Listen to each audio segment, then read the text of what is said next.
Hey, financial freedom seekers. You're no longer YouTubers, you are financial freedom seekers. Today, we're going to be discussing a message that I would love, if anyone can help, get to the finance minister of Sri Lanka to help get ahead of what is most likely to come next and deliver a message, which is that Bitcoin has no terms and conditions. So let's jump right in with the backstory. We've seen all this before, so financial history tends to give us a indicator of what come next. And one of the things I've always done on this channel for over a decade now is followed the money so that you can make better financial decisions. And now I would like Sri Lanka, the finance minister, the central bank over there, to make a better financial decision. We saw it before. Now, sorry for the war analogies, but I hold a personal belief that financial weapons of mass destruction are just as destructive as weapons of mass destruction, because at the end of the day, poverty kills. And financial weapons of mass destruction, if used by the wrong people in the wrong way, can lead to mass poverty, which can end to the same death and destruction in a more covert way than weapons of mass destruction.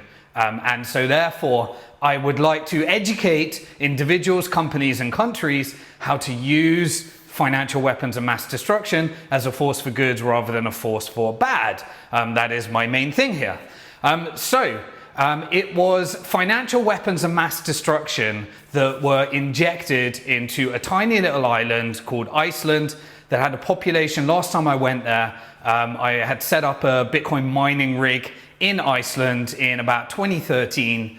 It had already been invaded by financial weapons of mass destruction, where investment bankers essentially raided the country and turned it into a debt-based fiat Ponzi scheme playground. Fortunately, they supported an industry centered around privacy of servers and therefore won a lot of the mining industry due to the temperature of the country and the ability to use power in order to cool Bitcoin mining rigs.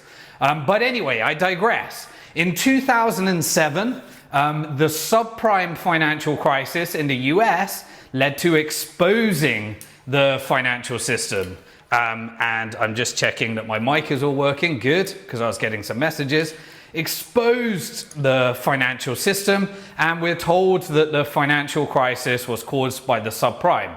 But it was actually created by an illegal invasion upon countries all around the world by investment bankers that injected financial weapons of mass destruction as a mechanism for putting more and more people into debt slavery.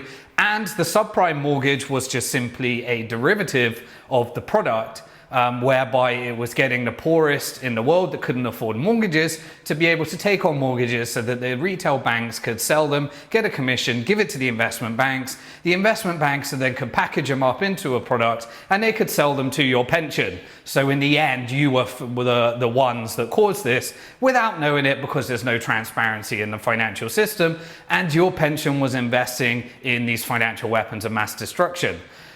You ended up playing again anyway through bailouts, so your taxpayers would use, and through the inflation that is causing the wealth inequality and the cost of living crisis that the world is experiencing right now as a result of saving the system with the cause of the problem, and so we end up where we are today. Now, let's fast forward to 2022. So Russia invades Ukraine, and prior to that, if we look a little bit further, and I don't want to create conspiracy theories, just researching the subject right now, but Ukraine was one of the largest debtors to the International Monetary Fund. The International Monetary Fund is an organization that implements financial weapons of mass destruction into countries in order to get them into US dollar debt slavery, so that they either have to hyperinflate their own currency and have full dependency upon the dollar and their debt, so they can then be renegotiated in tied loans where they lose the sovereignty of their country, or their natural resources get privatized and sold to foreign investors.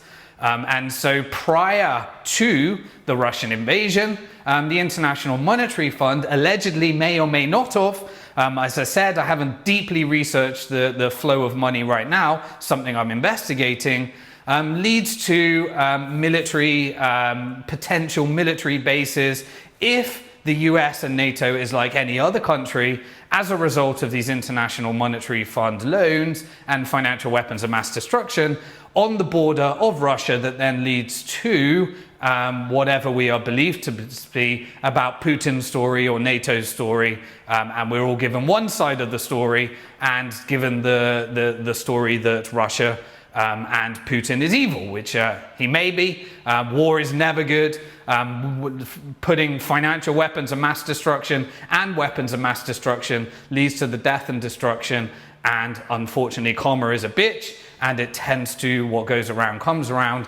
And I feel sorry, my thoughts are with anybody that is experiencing the pain and frustration of financial weapons of mass destruction, as well as weapons of mass destruction, and the suffering that people have to go to as a result of the actions of leaders. But what I have seen is that weapons of mass destruction tend to follow the instigator, which is financial weapons of mass destruction.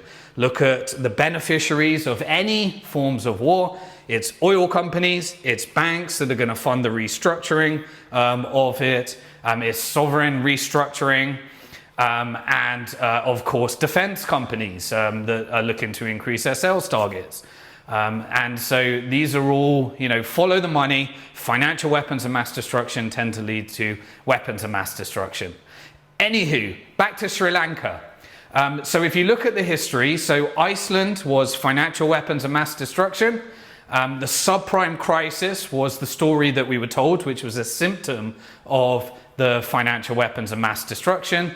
And in 2009, Bitcoin was created as a result to give every individual the ability to own their own money, spend their own money, and have a fixed money supply, that if you want to fund financial weapons of mass destruction or weapons of mass destruction, then you have to generate a wealth effect rather than using a world's largest regulated Ponzi scheme created through central banks and private banks in order to covertly fund things that people wouldn't normally fund, as was the case in the subprime crisis, where our pensions were funding the very destruction of our finances. The same things happen through the central banking system, where people are covertly funding the wars that leads to the destruction of their wealth, their freedoms, and in tragic cases, their lives. And so that was the story there. Now the 2022 is that we get, prior to 2022, we get financial weapons of mass destruction when Ukraine gets itself into large IMF debt. Then that leads to weapons of mass destruction, where we have the complete immoral war and that is created. But at the same time, we get to see we should be looking at both sides of what created this war. Let's not just looking at the weapons of mass destruction. Let's look at the financial weapons of mass destruction. And at the same time, you have El Salvador, for example, rejecting the International Monetary Fund and deciding, there's slight delays on it, but deciding to issue its sovereign, or to issue bonds rather, not sovereign bonds, to issue bonds in order to experiment with what happens when you do it with sovereign digital hard sound money by implementing a borrowing product based upon money that's designed to allow you to own it, spend it, and is politically neutral of geopolitics, and is a force for sovereign individuals, sovereign companies, and sovereign countries. So innovation is there. Now, let's take the message to the Sri Lankan finance minister. The Sri Lankan finance minister is faced with few choices. Due to financial management, pandemics, disasters, all sorts of stuff, you got yourself addicted to dollars. You took the International Monetary Fund lethal injections, and you got your country addicted to dollars. You now need to pay $6 billion of debt that is due this year, with $1 billion in the form of an expiring bond, and therefore you find yourself in financial crisis. So what are your options? Your options are the same as every other country that doesn't own the dollar. Obviously, if you own the dollar, which has 88% adoption in international foreign settlement and 55% adoption in central bank reserves, due to the fact that during Bretton Woods II, after World War II, the US managed to negotiate itself as the dollar standard on the promise that it would be backed by gold, and in 1971 reneged on that agreement and created a debt-based Ponzi scheme, and therefore has a huge power in order to fund the largest military base and through US foreign policies, put military bases across all these different countries, and through the International Monetary Fund get the world addicted to dollars so that then they have political power in order to put those military bases there, i.e. a military crisis.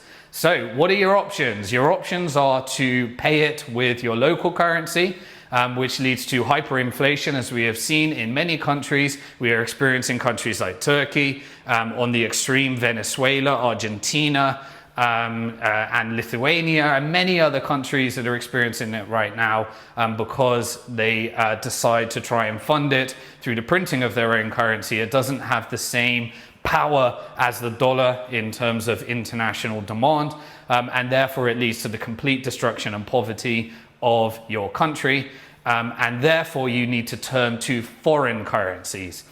When it comes to foreign currencies, you either negotiate with the economic hitmen at the International Monetary Fund, and they have terms and conditions that come with those loans, as you would if you were lending a country your money, or anybody your money. You would use it in order to further your agenda. You would either want to receive interest, or if you wanted to take excessive risks, there would need to be some kind of benefit for you in order to issue that loan. Do not think that it is aid. It is economic hitmen that are injecting their political powers upon other countries in exchange for the fact that they have those reserves. Or you could decide, well, I don't want to do the IMF thing. I don't want to hyperinflate. Let's go to China, and you could look at a Belt and Road Initiative loan. China is investing in its empire right now. It's the next superpower economy. It doesn't have the dollar. The yuan, in my perspective, has no chance of competing with the dollar as a global reserve currency, but it does have the fastest growing economy, virtually the largest GDP, and also exports goods and is the next superpower economy. So you can borrow from China. Now, there's a lot of talk around how China borrowing has led to this crisis. It is insignificant compared to the IMF debt, the sovereign debt, and various other debts as well. But China's pulled out, so then those are your main options. And then you have your final option, which is looking to a neighbor, for example, India. So it is negotiating a loan with India, or default, or there is a final and third option, which is that you can construct financial products around the fact that digital hard sound money exists today. And so Bitcoin is exactly what is being experimented with in El Salvador. There is a formula: make it legal tender, create technology that allows the population to convert it into your local currency, dollars, gold, and Bitcoin, whatever you decide to do. And then you can look at a sovereign debt restructuring with no terms and conditions from the International Monetary Fund, no terms and conditions from China's Belt and Road Initiative, and no terms and conditions from India, just simply a financial product built around digital hard sound money, because people can own it, people can spend it, and it has a fixed supply that cannot be changed. It is enforced by maths and code, by the world's largest supercomputer, regardless of geopolitics, regardless of who wants to make a change. They cannot change those maths and code, and you can construct financial products based upon that. Now, I'm not saying restructure the entire country and bet your entire country upon Bitcoin, but it would be completely irresponsible of your country not to bid a percentage on the fact that digital hard sound money now exists, and to be able to have something, at least a fraction of a financial product, that can lead to the sovereign, maintaining the sovereign state of your country. So by giving people the ability to own their own money, spend their own money, and have a fixed supply, we can have sovereign individuals, sovereign companies, and sovereign countries and central banks. So my message to you, Finance Minister of Sri Lanka, if you would like more details on how to construct this, I've just come back from El Salvador. And can introduce you to the right people, explain how this can work, and I deploy other countries that may be listening to this to not wait for disaster and put a percentage of the future of their country into being sovereign before they give away all their sovereignty. And it is not too late. So please do reach out. Always remember, you are alive at one of the most interesting and exciting times in financial history. Subscribe to this channel, like this channel, share this video, hit the bell symbol, hit all, and YouTube will notify you every time we go live as we build the largest community. Let's do it. There's a small community. We're about 77,000 people within this subscribing to this YouTube channel. Let's get those numbers up. There's a lot of people that need to get on the right side of financial history. My promise to you is I will keep releasing videos to make sure that you've got the information that you need in order to stay on the right side of this change. Because some people are going to be on the wrong side of this change, and it looks like Sri Lanka might be going down that route. But in disaster is the ideal opportunity to reinvent. And some people are going to be on the right side of financial history. El Salvador is experimenting to get on the right side of financial history, and I want every individual company and country to do the same. And I would love for you to do it with peace, love, and unity, because being sovereign tends to encourage more peace. Peace!